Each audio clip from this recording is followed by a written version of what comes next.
ಯೋಗೀಶ್ವರರು ಬ್ರಹ್ಮಶ್ರೀ ಪಿತಾಮಹ ಡಾಕ್ಟರ್ ಸುಭಾಷ್ ಪತ್ರಿಜಿ ಗುರುಗಳಿಗೆ ವಂದಿಸುತ್ತಾ, ಸ್ವರ್ಣಮಾಲ ಪತ್ರಿಜಿ ಅಮ್ಮನವರಿಗೆ ವಂದಿಸುತ್ತಾ, ಬ್ರಹ್ಮಶ್ರೀ ದಳವರ್ತಿ ವೀರ ರಾಘವರಾವ್ ದಂಪತಿಗಳಿಗೆ ವಂದಿಸುತ್ತಾ, PSSM ಮೂಮೆಂಟ್ನ ಎಲ್ಲ ಪಿರಮಿಡ್ ಮಾಸ್ಟರ್ಗಳಿಗೆ ವಂದಿಸುತ್ತಾ, ಲೋಕ ಕಲ್ಯಾಣಾರ್ಥವಾಗಿ ಅಂತ ನಡೀತಾ ಇರುವ ನಮ್ಮ ಧ್ಯಾನ ಜ್ಞಾನ ಯಜ್ಞದಲ್ಲಿ ಭಾಗವಹಿಸಿದಂಥ ಎಲ್ಲ ಧ್ಯಾನ ಯೋಗಿ ಬಂಧುಗಳಿಗೆ ವಂದಿಸುತ್ತಾ, ನಾವು ಇವತ್ತಿನ ಆತ್ಮಜ್ಞಾನದ ವಿಚಾರ ಮಾಡೋಣ. ನಾವೀಗಾಗಲೇ ಯೋಗೀಶ್ವರರು ಪತ್ರಿಜಿ ಗುರುಗಳು ಹೇಳಿದಂತಹ ಬೋಧನೆಯನ್ನ ನೋಡ್ತಾ ಇದ್ವಿ. ಅಲ್ಲಿ ಪತ್ರಿಜಿ ಗುರುಗಳು ಬಹಳಷ್ಟು ವಿಷಯಗಳ ಬಗ್ಗೆ ತುಂಬಾ ವಿಸ್ತಾರವಾಗಿ ಅರ್ಥ ಆಗುವ ಹಾಗೆ ತಿಳಿಸಿದ್ದಾರೆ. ಅದನ್ನು ನಾವು ಇವಾಗ ಪ್ರತಿನಿತ್ಯ ನೋಡ್ತಾ ಇದ್ದೇವೆ. ಹಾಗೆ ಮೊನ್ನೆ ದಿವಸ ನಾವು ನಮ್ಮ ದೃಷ್ಟಿ ಹೇಗಿರ್ತದೋ ಹಾಗೆ ನಮ್ಮ ಸೃಷ್ಟಿ ಇರ್ತದೆ. ದೃಷ್ಟಿಯಂತೆ ಸೃಷ್ಟಿ ಅಂದ್ರೆ ನಮ್ಮ ವಾಸ್ತವಕ್ಕೆ ನಾವೇ ಕಾರಣೀಕರ್ತರು. ಇವತ್ತು ನಮ್ಮ ಪರಿಸ್ಥಿತಿಗೆ ಯಾರೂ ಕಾರಣರಲ್ಲ, ನಾವೇ ಕಾರಣರು. ಹಾಗಾಗಿ ನಮ್ಮ ದೃಷ್ಟಿ ಹೇಗಿರ್ತದೋ ಹಾಗೆ ಸೃಷ್ಟಿ ಇರ್ತದೆ. ಅದನ್ನೇ ಅದು ಹೇಗೆ ಅಂತಂದ್ರೆ ನಾನು ಅದನ್ನು ಸ್ವಲ್ಪ ವಿಸ್ತಾರವಾಗಿ ನೋಡ್ತಾ ಹೋಗೋಣ. ಇದು ಬಹಳ ಬಹಳ ಬಹಳ ಮುಖ್ಯವಾದದ್ದು, ಬಹಳ ಇಂಪಾರ್ಟೆಂಟ್. ನಾವು ದೃಷ್ಟಿ ಅಂತಂದ್ರೆ ನಮ್ಮ ಆಲೋಚನೆಗಳು, ನಮ್ಮ ಉದ್ದೇಶಗಳು, ನಮ್ಮ ಒಳಗಿನ ಕಲ್ಪನೆಗಳು ಹೇಗೆ ಇರ್ತಾವೋ ಹಾಗೆಯೇ ನಮ್ಮ ಮುಂದಿನ ಭವಿಷ್ಯ ಸೃಷ್ಟಿಯಾಗ್ತದೆ. ಹಾಗೆಯೇ ನಮ್ಮ ಮುಂದಿನ ಜೀವನವೂ ಕೂಡ ನಡೀತಾ ಹೋಗ್ತದೆ ಅನ್ನುವುದೇ ದೃಷ್ಟಿಯಂತೆ ಸೃಷ್ಟಿ. ಉದಾಹರಣೆಗೆ ಎಲ್ಲರಿಗೂ ಗೊತ್ತಿದೆ, ಒಬ್ಬ ರಾಕ್ಷಸ ಇದ್ದ. ಅವನೇನ್ ಅನ್ಕೊಂಡ? ತಪಸ್ಸು ಮಾಡಿದ, ತುಂಬಾ ಧ್ಯಾನ ಮಾಡಿದ. ಯಾಕೆ ಧ್ಯಾನ ಮಾಡಿದ? ಒಂದು ಕೋರಿಕೆಯನ್ನ ಇಟ್ಟುಕೊಂಡು ಧ್ಯಾನ ಮಾಡಿದ. ಆ ಕೋರಿಕೆಯಾದ್ರೂ ಒಳ್ಳೆಯದಿತ್ತೋ? ಇಲ್ಲ, ಕೋರಿಕೆಯು ಕೂಡ ಒಳ್ಳೆಯದಿರಲಿಲ್ಲ. ಕೊನೆಗೆ ಅವನು ಎಂತಹ ಸ್ಥಿತಿಗೆ ಹೋದ ಅಂತಂದ್ರೆ, ಆ ಬ್ರಹ್ಮನೊಂದಿಗೆ ಮಾತನಾಡುವ, ಆ ಸೃಷ್ಟಿ ಜೊತೆಗೆ ತಾನು ಮಾತನಾಡುವ ಸ್ಥಿತಿಗೆ ಹೋದ. ಅವನೇ ಯಾರು? ಹಿರಣ್ಯಕಶಿಪು. ಬ್ರಹ್ಮ ದೇವರು ಬಂದಾಗ ಅವನು ಕೇಳಿದ, ಏನು? ಅವನ ತಲೆಯಲ್ಲಿ ಇದ್ದಿದ್ದೇನು? ನಾನು ಸಾಯಬಾರದು ಅನ್ನೋದು ಅಲ್ವಾ? ಜೊತೆಗೆ ಅವನೇನೆಲ್ಲ ಕೇಳ್ಕೊಂಡ? ನಾನು ಗಂಡಿನಿಂದಲೂ ಸಾಯಬಾರದು, ಹೆಣ್ಣಿನಿಂದಲೂ ಸಾಯಬಾರದು, ಮನುಷ್ಯರಿಂದಲೂ ಸಾಯಬಾರದು, ಪ್ರಾಣಿಗಳಿಂದಲೂ ಸಾಯಬಾರದು, ಯಾವುದೇ ಅಸ್ತ್ರಗಳಿಂದಲೂ ಸಾಯಬಾರದು, ಶಸ್ತ್ರಗಳಿಂದ ಸಾಯಬಾರದು, ಹಗಲೂ ಸಾಯಬಾರದು, ರಾತ್ರಿಯೂ ಸಾಯಬಾರದು, ಒಳಗೂ ಸಾಯಬಾರದು, ಹೊರಗೂ ಸಾಯಬಾರದು. ಹೀಗೆ ಎಲ್ಲವನ್ನ ಹೇಳಿದ. ಅಂದ್ರೆ ಹೇಗೆಲ್ಲ ಅವಕಾಶ ಇದೆಯೋ ಅವನ್ನೆಲ್ಲವನ್ನ ಹೇಳಿದ. ಯಾಕೆ ಅವನು ಅಷ್ಟೆಲ್ಲ ಕೇಳ್ಕೊಂಡ ಅಂತಂದ್ರೆ, ನಾನು ಸಾಯಬಾರದು ಅಂತ. ನಾನು ಸಾಯಬಾರದು. ಯಾಕೆ ಅವನಿಗೆ ಸಾಯಬಾರದು ಅನ್ನೋದು ತಲೆಯಲ್ಲಿ ಬಂತು ಅಂದ್ರೆ, ಅವನು ಅಜ್ಞಾನ, ಅತಿಯಾಗಿ ಅಜ್ಞಾನ. ಯಾವುದು ಅಜ್ಞಾನ? ನಾನು ಶರೀರ ಅನ್ನುವ ದೊಡ್ಡ ಅಜ್ಞಾನ.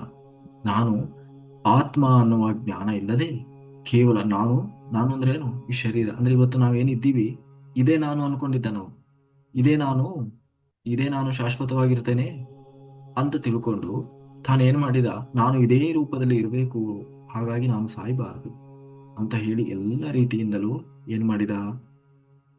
ತಾನು ವರಗಳನ್ನ ಕೇಳಿದ. ನಾನು ನೆಲದ ಮೇಲೂ ಸಾಯಬಾರದು, ಆಕಾಶದಲ್ಲಿ ಸಾಯಬಾರದು, ಮನುಷ್ಯರ ಕೈಯಲ್ಲೂ ಸಾಯಬಾರದು, ಪ್ರಾಣಿಗಳ ಕೈಯಲ್ಲೂ ಸಾಯಬಾರದು, ರಾತ್ರಿ ಸಾಯಬಾರದು, ಹಗಲು ಸಾಯಬಾರದು, ಉದಯವೂ ಅಲ್ಲ ಅಂದ್ರೆ ಮುಂಜಾನೆಯೂ ಆಗಿರಬಾರದು, ಆಮೇಲೆ ಸಂಜೆಯೂ ಆಗಿರಬಾರ್ದು, ಒಳಗೂ ಸಾಯಬಾರದು, ಹೊರಗೂ ಸಾಯಬಾರದು, ಯಾವ ಆಯುಧಗಳಿಂದಲೂ ಸಾಯಬಾರದು, ಶಸ್ತ್ರಗಳಿಂದಲೂ ಸಾಯಬಾರದು.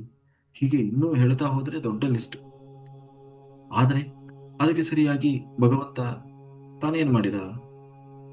ಬ್ರಹ್ಮ ಯದ್ಭಾವಂ ತದ್ಭವತಿ. ಆಯ್ತಪ್ಪ, ನೀನೇನ್ ಅನ್ಕೊಂಡಿದೀಯೋ ಹಾಗೆ ಆಗ್ಲಿ. ನೀನು ಏನ್ ಅನ್ಕೊಂಡಿದ್ದೀಯೋ ಹಾಗೆ ಆಗ್ಲಿ. ಯದ್ಭಾವಂ ತದ್ಭವತಿ. ಇದು ಸೃಷ್ಟಿ ರಹಸ್ಯ, ಇದು ಸುಮ್ಮನೆ ಎಲ್ಲ ಇದೆ.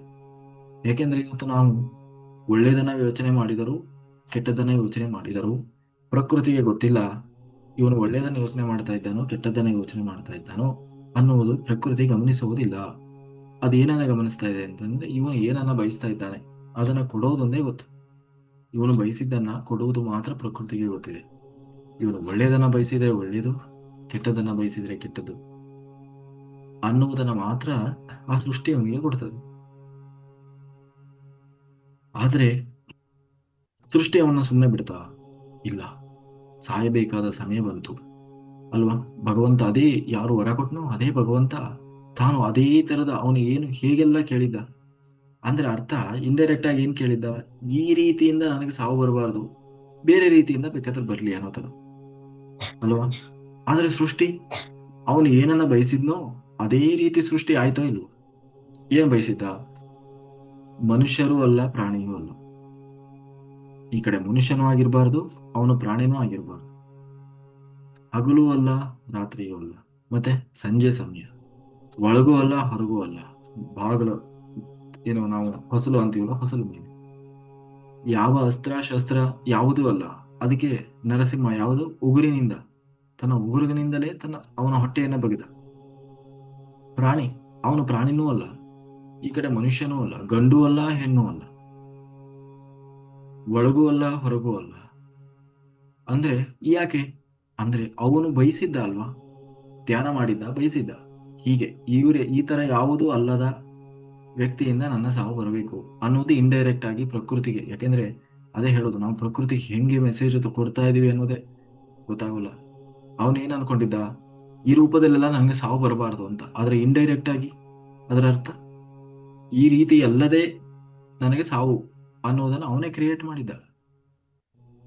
ಉದಾಹರಣೆಗೆ ಈ ಮಹಿಷಾಸುರ ಬರ್ತಾನ, ಮಹಿಷಾಸುರ ಮೈಸೂರಲ್ಲಿ, ಅವನು ಕೂಡ ವರ ಕೇಳಿದ್ದ. ಏನು ಅಂದ್ರೆ ಅವನಿಗೆ ಸ್ತ್ರೀಯರು ಅಂತಂದ್ರೆ ಅಸಡ್ಡೆ, ಹೆಣ್ಮಕ್ಳು ಅವ್ರು ಏನ್ ಮಾಡ್ಯಾರು ಅಂತ. ಅದಕ್ಕೆ ಅವನು ವರ ಕೇಳಿದ್ದ ಏನು, ನನಗೆ ಒಂದು ವೇಳೆ ಸಾವು ಬಂದ್ರೆ ಅದು ಸ್ತ್ರೀಯಿಂದ ಬರ್ಲಿ ಸಾವು ಅಂತ.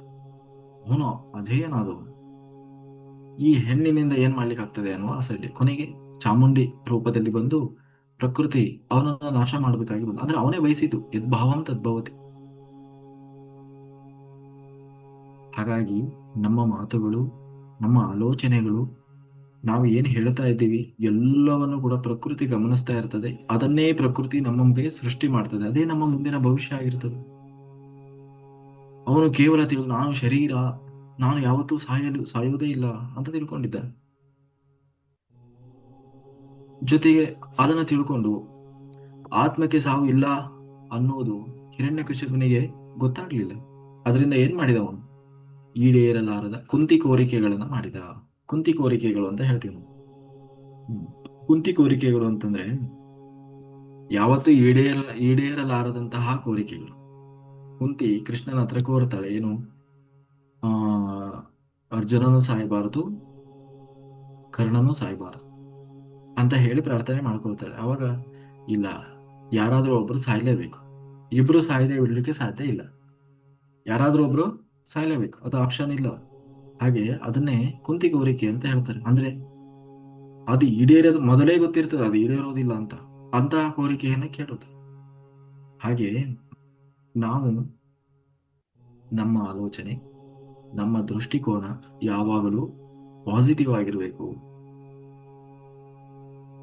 ಮೊದಲು ನಾನು ದೇಹ ಅಲ್ಲ, ಆತ್ಮ ಅನ್ನುವ ಜ್ಞಾನ ಇದ್ರೆ ಯಾವಾಗ್ಲೂ ನಾವು ಅದನ್ನ ಇರ್ತೀವಿ. ಒಮ್ಮೆ ಏನಾಯ್ತು ಅಂದ್ರೆ, ಪತ್ರಿಜಿ ಗುರುಗಳು ಹೀಗೆ ಒಂದು ಕಡೆ ಹೋದಾಗ ಅವರ ಒಬ್ಬ ಹುಡುಗ, ಹುಡುಗ ಅಂದ್ರೆ ದೊಡ್ಡವನೇ, ಅವ್ರಮ್ಮ ಸತ್ತೋಗ್ಬಿಟ್ಟಿದ್ರಂತೆ. ಅವನಿಗೆ ತುಂಬಾ ಇಷ್ಟ ಅವರಮ್ಮ ಅಂದ್ರೆ. ಅದಕ್ಕೆ ತುಂಬಾ ಅಳ್ತಾ ಇದ್ದಂತೆ, ತುಂಬಾ ಎದ್ದು ಬಿದ್ದು ಅಳ್ತಾ ಇದ್ದ. ಆಗ ಪತ್ರಿಜಿ ಗುರುಗಳು ಆ ಹೇಳ್ತಾರೆ, ಅಥವಾ ಪತ್ರಿಜಿ ಗುರುಗಳು ಅಥವಾ ಒಬ್ಬ ಯೋಗಿ, ಅವರು ಆ ಹುಡುಗನಿಗೆ ಹೇಳ್ತಾರೆ, ಅಲ್ಲಯ್ಯ, ಯಾಕೆ ಅಳ್ತಾ ಇದ್ದಿ, ಯಾಕೆ ಅಳ್ತಾ ಇದ್ದಿ ಅಂತ ಕೇಳ್ತೀರಲ್ವಾ, ನಮ್ಮ ತಾಯಿ ಸತ್ತೋಗ್ಬಿಟ್ಟಿದ್ದಾಳೆ, ನಮ್ಮಮ್ಮ ಸತ್ತೋಗಿದ್ದಾಳೆ. ಆಗ ಆ ಯೋಗಿ ಹೇಳ್ತಾರೆ, ನಿನ್ನ ತಾಯಿ ಸತ್ತು ಹೋಗಿಲ್ಲ, ಮತ್ತೆ ಆಕೆಯನ್ನ ನೋಡುವ ನಿನ್ನ ಶಕ್ತಿ ಸತ್ತು ಹೋಗಿದೆ. ನಿಮ್ಮಮ್ಮ ಸತ್ತು ಹೋಗಿಲ್ಲ, ಅವಳು ಇದ್ದಾಳೆ, ಅವಳು ನನಗೆ ಕಾಣಿಸ್ತಾ ಇದ್ದಾಳೆ. ಆದರೆ ಅವಳನ್ನ ನೋಡುವ ನಿನಗೆ ಶಕ್ತಿ ಸತ್ತು ಹೋಗಿದೆ. ಜೊತೆಗೆ ಅವಳನ್ನ ನೋಡುವ ನಿನ್ನ ಕಣ್ಣುಗಳು ಮುಚ್ಚಿದ್ದಾವೆ. ಹಾಗಾಗಿ ನೀನು ಅವಳನ್ನ ನೋಡುವ ನಿನ್ನ ಕಣ್ಣುಗಳನ್ನ ತೆರೆದುಕೊಂಡರೆ ನೀನು ನಿನ್ನ ತಾಯಿಯನ್ನ ಯಾವಾಗ್ಲೂ ನೋಡ್ಬೋದು. ಯಾಕೆಂದ್ರೆ ಅವಳು ಯಾವಾಗ್ಲೂ ಇದ್ದಾಳೆ, ಅವಳು ಸತ್ತೋಗಲ್ಲ. ಅಂದ್ರೆ ಸೂಕ್ಷ್ಮ ರೂಪದಿಂದ ಅವಳು ಅಲ್ಲೇ ಇದ್ದಾಳೆ, ಅವಳ ಆತ್ಮ ಅಲ್ಲೇ ಇದೆ. ಅದನ್ನ ಈ ಯೋಗಿ ನೋಡ್ತಾ ಇದ್ದಾನೆ, ಆದ್ರೆ ಇವನಿಗೆ ಕಾಣಿಸ್ತಾ ಇಲ್ಲ. ಆ ಯೋಗಿ ಧ್ಯಾನ ಮಾಡಿ ಆ ಪರಾಕಾಷ್ಠೆಯನ್ನ ತಲುಪಿದಂತವ್ರು. ಹಾಗಾಗಿ ಆ ಯೋಗಿಗೆ, ಆ ಕಣ್ಣಿಗೆ, ಯೋಗಿಯ ಕಣ್ಣಿಗೆ ಆ ಹುಡುಗನ ತಾಯಿ ಅವನ ಪಕ್ಕದಲ್ಲೇ ಕೂತಿದ್ದಾಳೆ. ಅದನ್ನ ಕಾಣಿಸ್ತಾ ಇದೆ ಅವರಿಗೆ. ಆದ್ರೆ ಅವನಿಗೆ ಕಾಣಿಸ್ತಾ ಇಲ್ಲ. ಹಾಗೆ ಇದೇ ಮಾಯೆ. ಜಗತ್ತು ಅನ್ನೋದೇ ಮಾಯೆ. ಎಲ್ಲವೂ ನಮಗೆ ಏನು ಕಣ್ಣಿಗೆ ಕಾಣ್ತಾ ಇರ್ತದೆ ಅದೇ ಸರ್ವಸ್ವ, ಅದೇ ಜಗತ್ತು ಅಂತ ಬದುಕ್ತಾ ಇರ್ತೇವೆ, ಮೂರ್ಖರ ಹಾಗೆ, ಹುಚ್ಚರ ಹಾಗೆ. ಆದ್ರೆ ಹಿಂದಿನ ಜಗತ್ತು ಬೇರೆನೇ ಇರ್ತದೆ, ಕಣ್ಣಿಗೆ ಕಾಣದ್ದು. ಆದ್ರೆ ಆ ಹುಡುಗನಿಗೆ ಸತ್ತು ಹೋದವರನ್ನ ಕೂಡ ನೋಡಬಹುದಾದಂತಹ ದಿವ್ಯ ಚಕ್ಷುವಿನ ಬಗ್ಗೆ ತಿಳಿದಿರಲಿಲ್ಲ, ಜ್ಞಾನ ಚಕ್ಷುವಿನ ಬಗ್ಗೆ ಗೊತ್ತಿರಲಿಲ್ಲ. ಹಾಗಾಗಿ ಮಾಮೂಲು ಕಣ್ಣುಗಳಿಗೆ ಆಕೆ ಕಾಣಿಸ್ತಾ ಇಲ್ವಲ್ಲ, ಅದಕ್ಕಾಗಿ ಅವನು ಅಳ್ತಾ ಇದ್ದ. ಇದು ಕೇವಲ ಆ ಹುಡುಗನ ಕಥೆ ಅಲ್ಲ, ಪ್ರತಿಯೊಬ್ಬರ ಜೀವನದ ಕಥೆ. ಅದಕ್ಕೆ ಗೀತೆಯಲ್ಲಿ ಹೇಳೋದು, ಯಾರು ಯಾರನ್ನೋ ಯಾವುದರಿಂದಲೂ ಸಾಯಿಸ್ಲಿಕ್ಕೆ ಸಾಧ್ಯ ಇಲ್ಲ. ನೈನಂ ಚಿನ್ನಂತಿ ಶಸ್ತ್ರಾಣಿ ನೈನಂ ದಹತಿ ಪಾವಕಃ ನ ಚೈನಂ ಕ್ಲೇದಯಂತ್ಯೋಪೋ ನ ಶೋಷಯತಿ ಮಾರುತಃ. ಅಂದ್ರೆ ಯಾವುದೇ ನೈನಂ ಚಿನ್ನತಿ ಶಸ್ತ್ರಾಣಿ, ಯಾವ ಶಸ್ತ್ರ ಅಸ್ತ್ರಗಳಿಂದಲೂ ಕೂಡ ಆ ಆತ್ಮವನ್ನ ಛೇದಿಸ್ಲಿಕ್ಕೆ ಸಾಧ್ಯ ಇಲ್ಲ. ನೈನಂ ದಹತಿ ಪಾವಕಃ, ಅಗ್ನಿಯಿಂದಲೂ ಕೂಡ ಅವನನ್ನು ಸುಡ್ಲಿಕ್ಕೆ ಸಾಧ್ಯ ಇಲ್ಲ. ನ ಚೈನಂ ಕ್ಲೇದಯಂತ್ಯೋಪೋ ನ ಶೋಷಯತಿ ಮಾರುತಃ, ನೀರಿನಿಂದ ನೆನೆಸ್ಲಿಕ್ಕೆ ಸಾಧ್ಯ ಇಲ್ಲ, ಗಾಳಿಯಲ್ಲಿ ಒಣಗಿಸ್ಲಿಕ್ಕೆ ಸಾಧ್ಯ ಇಲ್ಲ. ಹಾಗಾದ್ರೆ ಆ ಆತ್ಮ ಪದಾರ್ಥ ಅನ್ನುವಂಥದ್ದು ಶಾಶ್ವತವಾದದ್ದು, ಆದಿ ಅಂತ್ಯ ಇಲ್ಲವಂಥದ್ದು, ಅನಾದಿ ನಿತ್ಯವಾಗಿರುವಂಥದ್ದು. ಅದು ಯಾವತ್ತೂ ನಾಶ ಆಗಲಿಕ್ಕೆ ಸಾಧ್ಯ ಇಲ್ಲ. ಹಾಗಾಗಿ ನರನಾದಂತಹ ಅರ್ಜುನನನ್ನು ತನ್ನ ಎದುರಿಗೆ ಇರುವಂತಹ ಶರೀರವನ್ನು ಮಾತ್ರ ನೋಡ್ತಾ ಇದ್ದಾನೆ. ಆದರೆ ಅವನ ಜೊತೆಗೆ ಇರುವಂತಹ ನಾರಾಯಣ ಕೃಷ್ಣ, ಅವರಲ್ಲಿ ಇರುವಂತಹ, ಎಲ್ಲರಲ್ಲಿ ಇರುವಂತಹ ಶಾಶ್ವತವಾದ, ಯಾವತ್ತೂ ಸಾವಿಲ್ಲದ ಆತ್ಮವನ್ನು ನೋಡ್ತಾ ಇದ್ದಾನೆ. ಅದಕ್ಕೆ ಕೃಷ್ಣ ಹೇಳ್ತಾ ಇದ್ದಾನೆ, ಹತೋವ ಪ್ರಾಪ್ಯಾಸಿ ಸ್ವರ್ಗಂ ಜಿತ್ವಾವ ಮೋಕ್ಷಸೇವ ಮಹಿಂ ತಸ್ಮಾದುತ್ತಿಷ್ಠ ಕೌಂತೆಯ ಯುದ್ಧಾಯ ಕೃತ ನಿಶ್ಚಯ. ಅಂದ್ರೆ ನೋಡು ಅರ್ಜುನ, ಈ ಯುದ್ಧದಲ್ಲಿ ನೀನು ಗೆದ್ದೆ ಅಂತ ಆದ್ರೆ ನೀನು ರಾಜನಾಗ್ತೀಯ. ಆದ್ರೆ ಒಂದು ವೇಳೆ ಸತ್ತು ಹೋದ್ರೆ ವೀರ ಮರಣವನ್ನು ಹೊಂದಿತೀಯ, ಸ್ವರ್ಗ ಲೋಕವನ್ನು ಪಡಿತೀಯ ಅಥವಾ ಉನ್ನತ ಲೋಕವನ್ನು ಪಡಿತೀಯ. ಆದರೆ ನಿನಗೆ ಏನ್ ಮಾಡಿದ್ರು ನಿನಗೆ ನಷ್ಟ ಇಲ್ಲ. ಹಾಗಾಗಿ ಏನ್ ಮಾಡು, ಯುದ್ಧ ಮಾಡು. ಯಾಕೆಂದ್ರೆ ಇಲ್ಲಿ ಯಾರು ಸಾಯೋರಲ್ಲ. ನಿನ್ನ ಪಾಲಿನ ಧರ್ಮವನ್ನ, ಕರ್ತವ್ಯವನ್ನ ನೀನು ನಿಭಾಯಿಸಬೇಕಷ್ಟೆ. ಹಾಗಾಗಿ ಅರ್ಜುನ, ನೀನು ಚಿಕ್ಕವನಿದ್ದಾಗಲಿಂದಲೂ ಕೂಡ ವಿದ್ಯೆಯನ್ನ ಕಲಿತುಕೊಂಡವನು, ಆದರೆ ಧ್ಯಾನ ಮಾಡಲಿಲ್ಲ. ಆದ್ದರಿಂದ ಅವನಿಗೆ ಅರ್ಜುನ ಕೆಲವು ಶಕ್ತಿಗಳನ್ನ, ಕೆಲವು ವಿದ್ಯೆಗಳನ್ನ ಕಲಿತಾನೆ ಹೊರತು ನರನಾಗೇ ಉಳಿದ. ಅಂದ್ರೆ ಈ ದೇಹವೇ ನಾನು ಅನ್ನುವ ಸ್ಥಿತಿಯಲ್ಲಿ ಉಳಿದ. ಆದರೆ ಕೃಷ್ಣ ತಾನು ಸಣ್ಣವನಿದ್ದಾಗಿನಿಂದಲೇ, ಚಿಕ್ಕವನಿದ್ದಾಗಿನಿಂದಲೇ ಧ್ಯಾನ ಮಾಡ್ತಾ ಇದ್ದ. ಶ್ರೀಕೃಷ್ಣ ಸಣ್ಣವನಿದ್ದಾಗಿನಿಂದಲೇ ಧ್ಯಾನ ಮಾಡ್ತಾ ಇದ್ದ. ಹಾಗಾಗಿ ಅವನು ಯೋಗೀಶ್ವರನಾದ. ಕೃಷ್ಣ ರಾತ್ರಿ ನಿದ್ದೆ ಮಾಡ್ತಾ ಇರ್ಲಿಲ್ಲ ಅಂತ ಪತ್ರಿಜಿ ಗುರುಗಳು ಹೇಳ್ತಾರೆ. ಕೃಷ್ಣ ರಾತ್ರಿ ನಿದ್ದೆ ಮಾಡ್ತಾ ಇರ್ಲಿಲ್ಲ.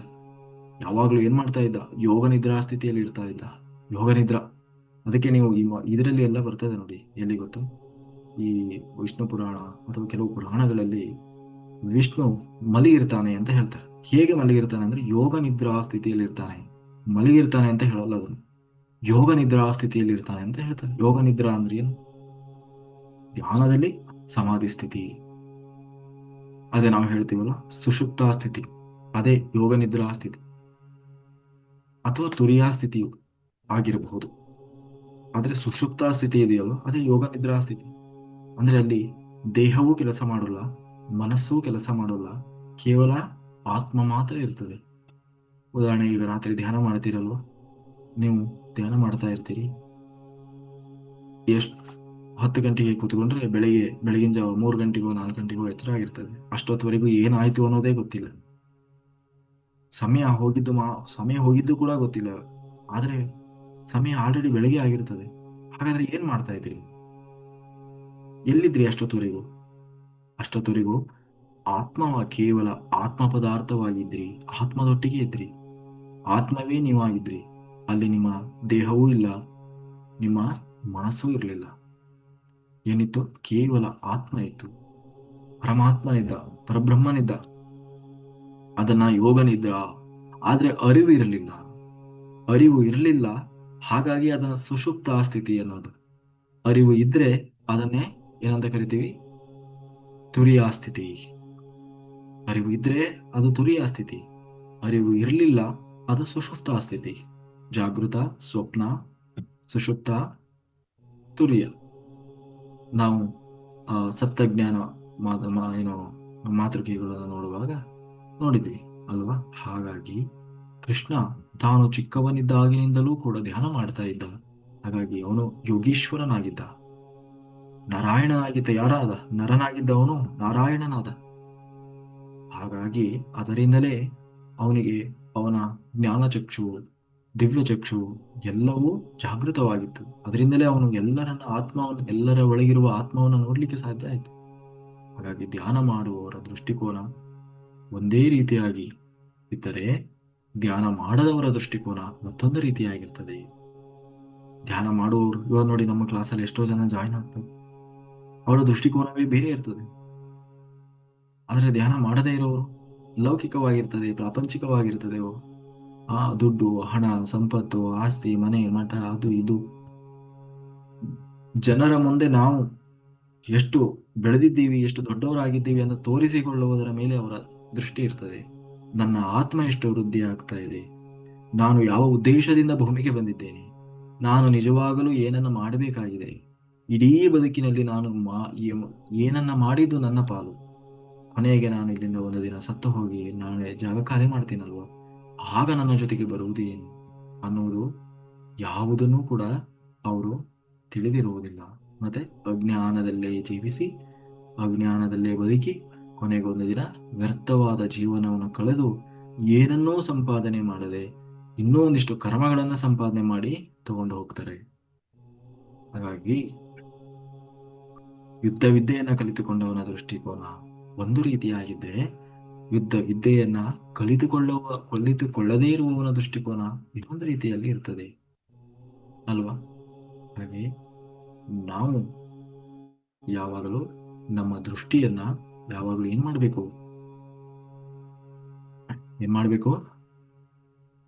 ಪಾಸಿಟಿವ್ ಆಗಿಟ್ಕೊಳ್ಬೇಕು. ಕರೋನಾ ಬಂತು ಅಲ್ವಾ, ಎಷ್ಟೊಂದು ಜನ ಕರೋನಾಗಳಿಗೆ ಸತ್ತೋದ್ರು. ಎಷ್ಟೊಂದು ಜನ ಕರೋನಾ ಬಂದಾಗ ಧೈರ್ಯವಾಗಿ ಎದುರಿಸಿದ್ರು, ಪಾಸಿಟಿವ್ ಆಗಿ ತೆಗೆದ್ರು.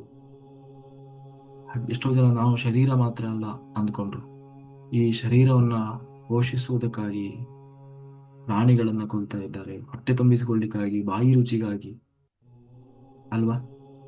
ಪಶು ಪಕ್ಷಿ ಪ್ರಾಣಿಗಳನ್ನ ತಿಂದು ಬದುಕ್ತಾ ಇದ್ದಾರೆ. ಆದ್ರೆ ನೀವು ಇನ್ನೂ ನಮ್ಮ ದೇಶದಲ್ಲಾದ್ರೂ ಒಂದು ಹಂತದಲ್ಲಿದೆ, 2-3 ಪ್ರಾಣಿನಷ್ಟೇ ಕೊಂದು ತಿಂತಾರೆ. ಈ ಚೈನಾ ಅಥವಾ ಈಸ್ಟ್ ನೇಷನ್ಸಿಗೆಲ್ಲ ಹೋದ್ರೆ ಏನೂ ಬಿಡಲ್ಲ ಅವರು. ಕಣ್ಣಿಗೆ ಕಾಣುವ ಯಾವ ಒಂದು ಸಣ್ಣ ಜೀವಿಗಳನ್ನು ಹಿಡಿದು ಎಲ್ಲವನ್ನ, ನಾವು ಇವತ್ತು ಕಾಕ್ರೋಚ್ ಏನಂತೀವಲ್ಲ, ಅವನ್ನ ಔಷಧಿ ಹಾಕಿ ಸಾಯಿಸ್ಬಿಡ್ತೀವಿ. ಅವ್ರನ್ನ ಹಿಡ್ಕೊಂಡು, ಅಂದ್ರೆ ನಾವು ಇಲ್ಲಿ ನಮ್ಮಲ್ಲಿ ಫಾರ್ಮಿಂಗ್ ಇರ್ತದೆ, ಅಂದ್ರೆ ಇಂಡಿಯಾದಲ್ಲಿ ಫಾರ್ಮಿಂಗ್ ಇರ್ತದೆ, ಕೋಳಿದು ಫಾರ್ಮಿಂಗ್, ಆಮೇಲೆ ಹಸುಗಳದ್ದು ಫಾರ್ಮಿಂಗ್, ಆಮೇಲೆ ಏನೋ ಕುರಿ ಮೇಕೆಗಳ ಫಾರ್ಮ್ಗಳು ಇರ್ತದೆ. ಚೈನಾದಲ್ಲಿ ಕಪ್ಪೆಗಳದ್ದು ಫಾರ್ಮ್ ಇದೆ, ಮೊಸಳೆಗಳದ್ದು, ಆಮೇಲೆ ಅವು ಕಾಕ್ರೋಚ್, ಜಿರಳೆ, ಹಾವು, ಈ ತರ ಎಲ್ಲ ಪ್ರತಿಯೊಂದರದ್ದು ಫಾರ್ಮಿಂಗ್ ಮಾಡ್ತಾರ ಅವ್ರು. ಯಾಕೆ ಅಂದ್ರೆ ತಿನ್ನೋದಕ್ಕೆ. ಅಂದ್ರೆ ಅವ್ರು ಏನ್ ಅನ್ಕೊಂಡಿದ್ದಾರೆ, ಆ ಜೀವಿಗಳು ಇರುವುದೇ ನಮಗೆ ತಿನ್ನೋದಕ್ಕೆ ಅಂತ. ಹಾಕಿದ್ದಾಗ ಪ್ರಕೃತಿ ತಿರುಗಿ ಬಿದ್ದಾಗ ಏನ್ ಮಾಡ್ತದೆ? ಯಾಕೆಂದ್ರೆ ಪರಿತ್ರಾಣಾಯ ಸಾಧೂನ ವಿನಾಶಾಯ ಚ ದುಷ್ಕೃತ ಧರ್ಮ ಸಂಸ್ಥಾಪನಾರ್ಥಾಯ ಸಂಭವಾಮಿ ಯುಗೇ ಅಲ್ವಾ? ಯಾವ ರೂಪದಲ್ಲಾದ್ರೂ ಶಿಕ್ಷಿಸುವುದಕ್ಕೆ ಭಗವಂತ ಬರ್ಬೋದು, ಅದು ಕರೋನಾ ರೂಪದಲ್ಲೂ ಕೂಡ ಅಹಿಂಸೆಯನ್ನ ಅಲ್ವಾ ಅವಾಗ ಬಿಟ್ಟಿದ್ರೆ. ಎಲ್ಲ ಕರೋನಾ ಬಂದಾಗ ಮಾಂಸ ಭಕ್ಷಣೆಯನ್ನು ಕೂಡ ಮಾಡೋದನ್ನ ಬಿಟ್ಟಿದ್ರು. ಹಾಗೆ ಪ್ರತಿ ಯುಗದಲ್ಲೂ ಕೂಡ ಒಳ್ಳೆಯವರನ್ನ ರಕ್ಷಿಸುವುದಕ್ಕಾಗಿ, ಪ್ರಾಣಿಗಳನ್ನ ಕೊಂದು ತಿನ್ನುವ ದುರ್ಮಾರ್ಗಿಗಳನ್ನ ಶಿಕ್ಷಿಸುವುದಕ್ಕಾಗಿ ಕರೋನಾ ರೂಪದಲ್ಲಿ ಇರ್ಬೋದು ಅಥವಾ ಯುದ್ಧ ರೂಪದಲ್ಲಿ ಇರ್ಬೋದು, ಯಾವುದೇ ಒಂದು ರೂಪದಲ್ಲಿ ಪ್ರಕೃತಿ ಮಾತೆ ಏನ್ ಮಾಡ್ತಾ ಇರ್ತದೆ? ಬರ್ತಾನೆ ಇರ್ತದೆ ಯಾವುದೋ ಒಂದು ರೂಪದಲ್ಲಿ. ಹಾಗೆ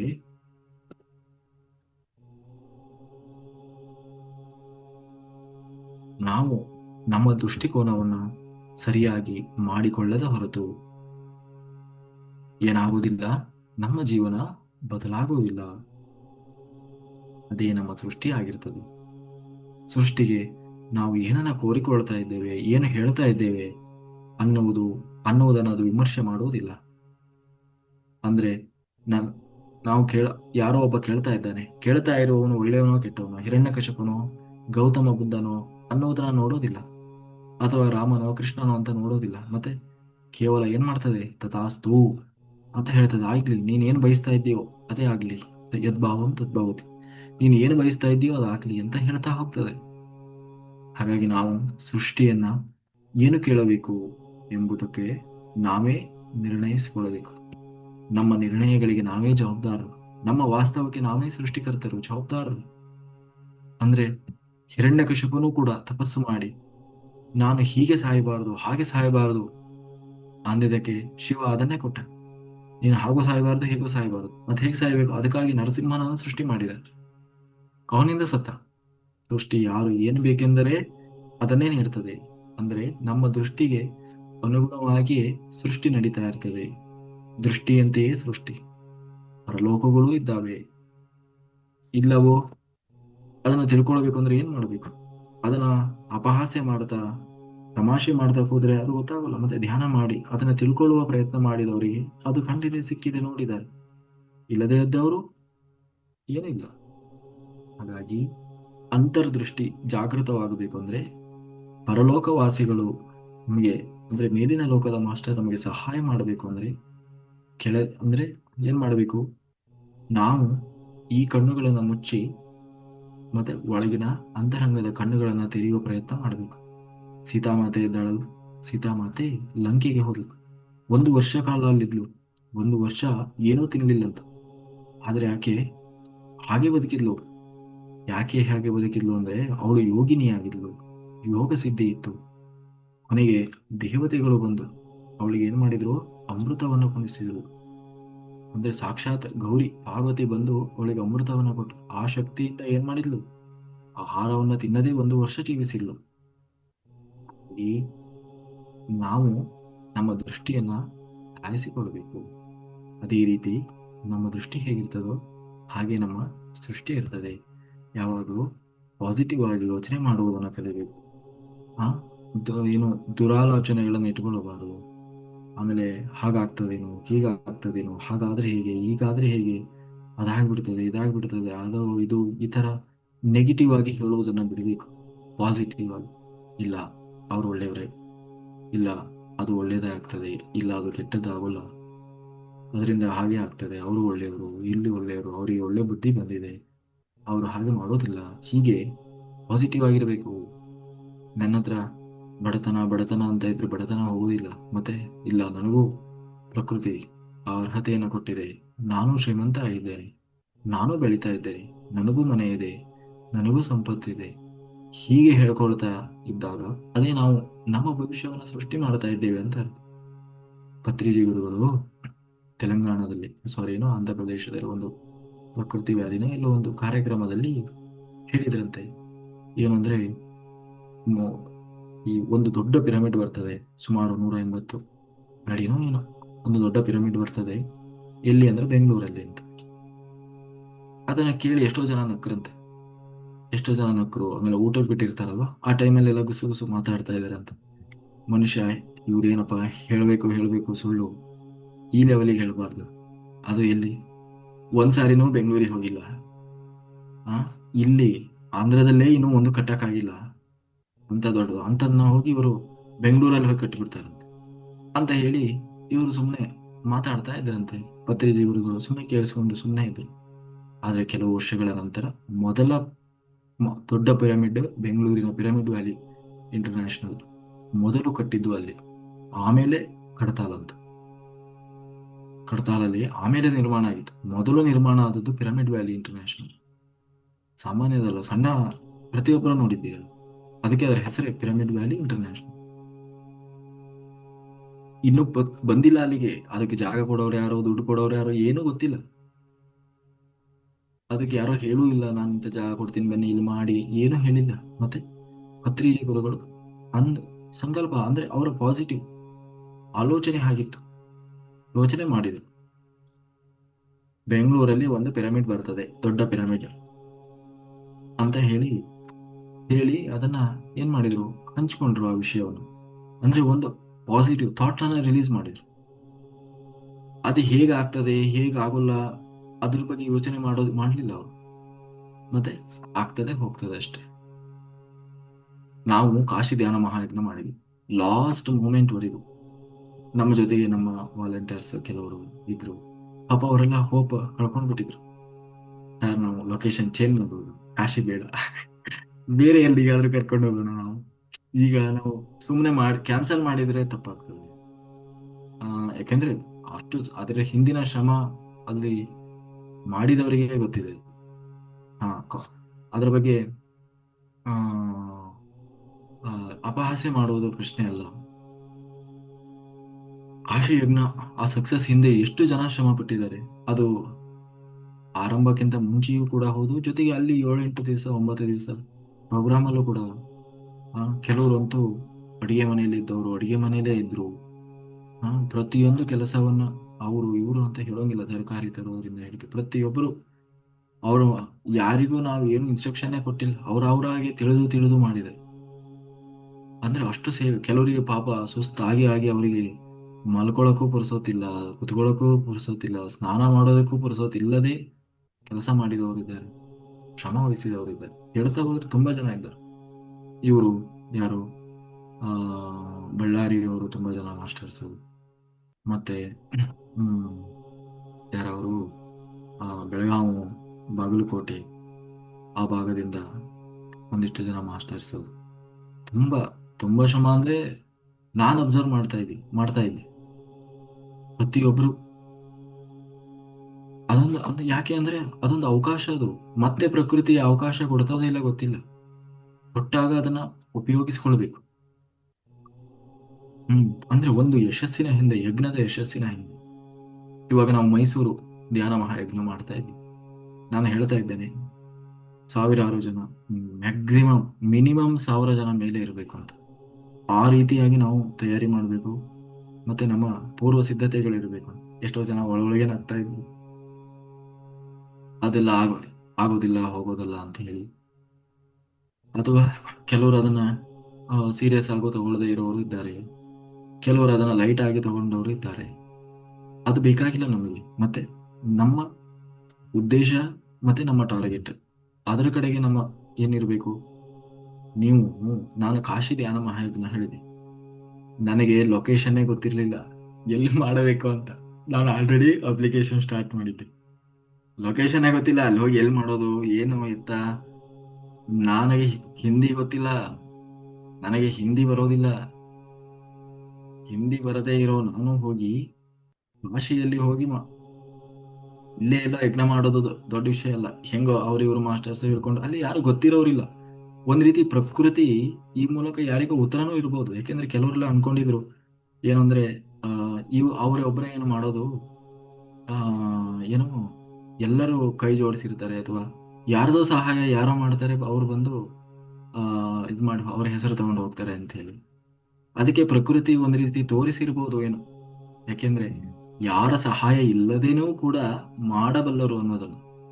ಅಲ್ಲಿ ಯಾರು ಗೊತ್ತಿರೋರಿಲ್ಲ, ಅಲ್ಲಿ ಯಾವ ಧ್ಯಾನಿಗಳು ಇಲ್ಲ, ಗೊತ್ತಿದ್ದವ್ರು ಇಲ್ಲ. ನಾನೇ ಹೋಗಿಲ್ಲ ಒಂದ್ಸಾರಿನೂ ಕಾಶಿ. ಫಸ್ಟ್ ಟೈಮ್ ನಾನು ಹೋಗಿದ್ದೆ ಕಾಶಿ.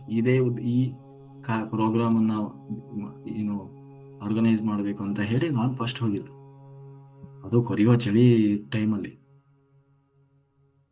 ಅದು ಅಲ್ಲಿ ಇದ್ದದ್ದು 2 ದಿವಸ. ಅಷ್ಟರಲ್ಲೇ ಅಲ್ಲಿ ಎಲ್ಲ ಏನೇನು ವ್ಯವಸ್ಥೆ ಮಾಡಬೇಕು ಅಷ್ಟಲ್ಲೇ. ಅಂದ್ರೆ ಪ್ರಕೃತಿ ನಮ್ಮ ಜೊತೆಗೆ ಇರ್ತದೆ. ನಮ್ಮ ಉದ್ದೇಶಗಳು ಒಳ್ಳೇದಿದ್ರೆ, ನಮ್ಮ ಗಮ್ಯ ಸರಿಯಾಗಿದ್ದರೆ, ಪಾಸಿಟಿವ್ ಆಗಿದ್ದರೆ, ಪ್ರಕೃತಿ ನಮಗೆ ಸಹಕಾರ ಕೊಟ್ಟೆ ಕೊಡ್ತದೆ. ಹಾಗಾಗಿ ಈಗ ನಾವು ಇವಾಗ ಮೈಸೂರಲ್ಲಿ ಮಾಡ್ಲಿಕ್ಕೆ ಹೊರಟಿದ್ದೇವೆ. ಇದು ನಾವು ಮಾಡ್ತೀವಿ, ನಾವು ನಮ್ದು ಅನ್ನೋದಕ್ಕಿಂತ ನಮಗೊಂದು ಅವಕಾಶ ಸಿಕ್ಕಿದೆ ಸೇವೆ ಮಾಡ್ಲಿಕ್ಕೆ ಅಷ್ಟೇ. ಆಗ ಅನ್ಕೊಂಡು ನಾವು ಅದರಲ್ಲಿ ಇನ್ವಾಲ್ವ್ ಆಗಬೇಕು. ಅದೇ ದೃಷ್ಟಿಯಂತೆ ಸೃಷ್ಟಿ. ಈಗಾಗಲೇ ಪಾಪ ಕೆಲವು ಮಾಸ್ಟರ್ಸ್ ತುಂಬಾ ಇನ್ವಾಲ್ವ್ ಆಗಿ ಕೆಲಸ ಮಾಡ್ತಾ ಇದ್ದಾರೆ, ಪ್ರಚಾರ ಮಾಡ್ತಾ ಇದ್ದಾರೆ. ಅದರಲ್ಲಿ ಹಗಲು ರಾತ್ರಿ ತಲೆ ಕೆಡಿಸ್ಕೊಂಡು, ಅವ್ರ ಮನೆ ಪ್ರೋಗ್ರಾಮಿಗೂ ಅಷ್ಟು ತಲೆ ಕೆಡಿಸ್ಕೊಂಡಾರೋ ಇಲ್ಲ, ಅಷ್ಟು ತಲೆ ಕೆಡಿಸ್ಕೊಂಡು ಮಾಡ್ತಾ ಇದ್ದಾರೆ. ಯಾಕೆಂದ್ರೆ ಪ್ರಕೃತಿ ಅವರಿಗೆ ಅವಕಾಶ ಕೊಟ್ಟಿದೆ. ಮತ್ತೆ ನಾಳೆ ಅದು ಮುಗಿದು ಹೋದ್ಮೇಲೆ ನಾನು ಮಾಡ್ತೀನಿ ಅಂದ್ರೂ ಅವಕಾಶ ಸಿಗದೆ ಹೋಗ್ಬೋದು. ಅವಕಾಶ ಸಿಕ್ಕಾಗ, ಅವಕಾಶ ಕೊಟ್ಟಾಗ ಸಂಪೂರ್ಣ ಅದರಲ್ಲಿ ಇನ್ವಾಲ್ವ್ ಆಗಬೇಕು, ಪಾಸಿಟಿವ್ ಆಗಿ ಯೋಚನೆ ಮಾಡಬೇಕು, ಮತ್ತೆ ಪ್ರಕೃತಿಗೆ ಬಿಡಬೇಕು ಉಳಿದಿದ್ದು. ಈಗಾಗಲೇ ಅದು ಎಲ್ಲಿ ನಡಿಬೇಕು, ಯಾರ್ಯಾರು ಬರಬೇಕು, ಎಷ್ಟು ಜನ ಸೇರಬೇಕು, ಎಲ್ಲ ನಿರ್ಧಾರ ಆಗಿದೆ. ನಾವು ಕೇವಲ ಪಾತ್ರಧಾರಿಗಳಷ್ಟೇ. ಕೃಷ್ಣ ಹೇಳ್ತಾನಲ್ವಾ, ಅರ್ಜುನ ನೀನು ಬರೀ ನೆಪ ಅಷ್ಟೇ, ಆಲ್ರೆಡಿ ಅವ್ರದ್ದೆಲ್ಲ ಪ್ರಾಣ ಹೀರಿ ಆಗಿದ್ದೀರ, ನೀನು ಬರೀ ನೆಪ ನೆಪ ಅಷ್ಟೇ. ನೀನು ಇಲ್ಲಿ ಮಾಡಿದ್ರು ಮಾಡದೇ ಇದ್ರು ಅಲ್ಲಿ ಏನಾಗ್ಬೇಕು ಹಾಗೆ ಆಗ್ತದೆ ಅಂತ ಹೇಳೋದಿಲ್ವಾ? ಹಾಗೆ ಯಜ್ಞ ಅಂತ ನಾವು ಹೇಳಿದೀವಿ ಅಷ್ಟೇ, ಆಲ್ರೆಡಿ ಅದು ಹಾಸ್ಟೆಲ್ ಆಗಿ ರೆಡಿ ಆಗಿ ಅಲ್ಲಿ ಎಷ್ಟೋ ಜನ ಮಾಸ್ಟರ್ಸ್ ಬಂದು ಈಗಾಗಲೇ ಸಿದ್ಧತೆ ಮಾಡ್ತಾ ಇದ್ದಾರೆ, ಎಲ್ಲಿ ನಡಿಬೇಕು, ಎಲ್ಲಿ ಆಗಬೇಕು, ಯಾರ್ಯಾರು ಬರಬೇಕು, ಎಲ್ಲ ನಡೀತಾ ಇದೆ. ಅದನ್ನ ನೋಡುವ ಕಣ್ಣುಗಳು ನಮಗೆ ಇಲ್ಲ ಅಷ್ಟೇ. ಅವ್ರು ನಮ್ಮನ್ನು ನೋಡ್ತಾರೆ, ಇವ್ರು ಎಷ್ಟು ಶ್ರದ್ಧೆಯಿಂದ ವಹಿಸಿ ಅದನ್ನ ಶ್ರಮ ವಹಿಸ್ತಾ ಇದ್ದಾರೆ, ಇವ್ರು ಎಷ್ಟು ಅದರಲ್ಲಿ ಇನ್ವಾಲ್ವ್ ಆಗ್ತಾ ಇದ್ದಾರೆ ಅಂತ ಬೇಕು ಅಂತಲೇ ಕೆಲವೊಮ್ಮೆ ಕಿರಿಕಿರಿ ಮಾಡಿ ಪರೀಕ್ಷೆ ಮಾಡ್ತಾರೆ. ಯಾಕೆಂದ್ರೆ ಎಲ್ಲರಿಗೂ ಇದು ಪರೀಕ್ಷೆ ಇದೆ, ಅಷ್ಟು ಸುಲಭ ಅಲ್ಲ. ಉದಾಹರಣೆಗೆ ನಾವೆಲ್ಲ ಕಥೆ ಪುರಾಣಗಳಲ್ಲೆಲ್ಲ ಕೇಳ್ತೀವಲ್ವ, ಯುದ್ಧ ಮಾಡುವಾಗ ಬಂದು, ಸಾರಿ ಏನೋ ಧ್ಯಾನ ತಪಸ್ಸು ಮಾಡುವಾಗ ಬಂದು ದೇವತೆಗಳೇ ಬಂದು ಡಿಸ್ಟರ್ಬ್ ಮಾಡ್ತಿರ್ತಾರೆ ಅಲ್ವಾ? ಅಗ್ನಿ ಬಂದು ಬೆಂಕಿ ಸುರಿಸ್ತಾರೆ, ವಾಯು ಬಂದು ಗಾಳಿ ಉಗಿಸ್ತಾರೆ ಅಲ್ವಾ? ಮಳೆ ಬಂದು ಮಳೆ ಸುರಿತದೆ, ಪ್ರವಾಹ ಬರ್ತದೆ. ಅಂದ್ರೆ ಇದೆಲ್ಲ ನಮ್ಮನ್ನ ಪರೀಕ್ಷೆ ಮಾಡ್ಲಿಕ್ಕೆ, ತೊಂದರೆ ಕೊಡಬೇಕು ಅನ್ನೋದಲ್ಲ. ಎಷ್ಟು ಗಟ್ಟಿಯಾಗಿ ಇವರು ನಿಲ್ಲಬಲ್ಲರು, ಇವರಿಗೆ ಎಷ್ಟು ಇದು ಬೇಕೇ ಬೇಕು, ಹಸಿವೆ ಎಷ್ಟಿದೆ, ಹಂಬಲ ಎಷ್ಟಿದೆ ಅಂತ ತಿಳಿಯೋದಕ್ಕಾಗಿ. ಅಂದ್ರೆ ಕಾರ್ಯದಲ್ಲಿ, ಕೆಲಸದಲ್ಲಿ ಎಷ್ಟು ಇನ್ವಾಲ್ವ್ ಆಗಿದ್ದಾರೆ ಅಂತ ಹೇಳಿ. ಹಾಗೆ ಇದೆಲ್ಲ ಒಳಗಿನ ರಹಸ್ಯಗಳಿವೆಲ್ಲ, ಅವನ್ನು ತಿಳ್ಕೊಂಡು ನಾವು ಮುಂದುವರಿಬೇಕಾಗ್ತದೆ. ಹಾಗಾಗಿ ನಮ್ಮ ದೃಷ್ಟಿ ಹೇಗಿರ್ತದೋ ಹಾಗೆ ನಮ್ಮ ಮುಂದಿನ ಸೃಷ್ಟಿ ಇರ್ತದೆ. ಆಯ್ತಾ? ಸೊ ಹಾಗಾಗಿ ಎಲ್ಲರೂ ಮೈಸೂರಲ್ಲಿ ಸ್ವಲ್ಪ ಚೆನ್ನಾಗಿ ಪ್ರಚಾರ ಮಾಡಿ, ಇವಾಗಿಂದಲೇ ಆಕ್ಟಿವ್ ಆಗಿ, ಇನ್ನು ಕೆಲವೇ ದಿನದಲ್ಲಿ ನಾವು ಬರ್ತೀವಿ, ಬಂದು ಮತ್ತೆ ಎಲ್ಲ ಪಾಂಪ್ಲೆಟ್ ವ್ಯವಸ್ಥೆ, ಬ್ಯಾನರ್ ವ್ಯವಸ್ಥೆ ಎಲ್ಲ ಮಾಡೋಣ. ಎಲ್ಲ ಕಡೆ ನಾವು ಮೀಟ್ ಆಗೋಣ. ಆಯ್ತಾ? ಮತ್ತೆ ಎಲ್ಲರೂ ನಿಮ್ಮ ಪ್ರದೇಶದಲ್ಲಿ, ನಿಮ್ಮ ಜಾಗದಲ್ಲಿ ಎಲ್ಲರೂ ಪ್ರಚಾರ ಮಾಡಿ ಬನ್ನಿ. 2 ದಿನ ಇರ್ತದೆ ಮೈಸೂರು, ನೋಡ್ಕೊಂಡು ಹೋಗ್ಬೋದು ಅಲ್ವಾ? ಬೇರೆ ಟೈಮಲ್ಲಿ ಬಂದರೆ ರಶ್ ಇರ್ತದೆ, ಬಹುಶಃ ಈ ಟೈಮಲ್ಲಿ ಬಂದರೆ ಫ್ರೀ ಇರ್ತದೆ. ನೀವು ಮೈಸೂರು ಜೂ ಮತ್ತೆ ಏನೇನಿದೆ, ಅರಮನೆ ಎಲ್ಲ ನೋಡ್ಕೊಂಡು ಹೋಗ್ಬೋದು. ನಿಮಗೆ ನೋಡೋದಕ್ಕೆಲ್ಲ ಮಂಜೇಗೌಡರು ಹೆಲ್ಪ್ ಮಾಡ್ತಾರೆ ಕರ್ಕೊಂಡು ಹೋಗಿ ಬೇಕಾದ್ರೆ ಲಾಸ್ಟಿಗೆಲ್ಲ ನಿಮಗೆ ತೋರಿಸ್ಕೊಂಡು ಬರ್ತಾರೆ. ಓಕೆ. ಕಾಯೇನ ವಾಚಾ ಮನಸೇಂದ್ರಿಯರ್ವಾ ಬುದ್ಧ್ಯಾತ್ಮನಾವು ಕೃತಯ ಸ್ವಭಾವತ್ ಕರೋಮಿ ನಿವೇಶಕಂ ಭವಸಿ. Narayana. Thank you. Thank you. Okay masters.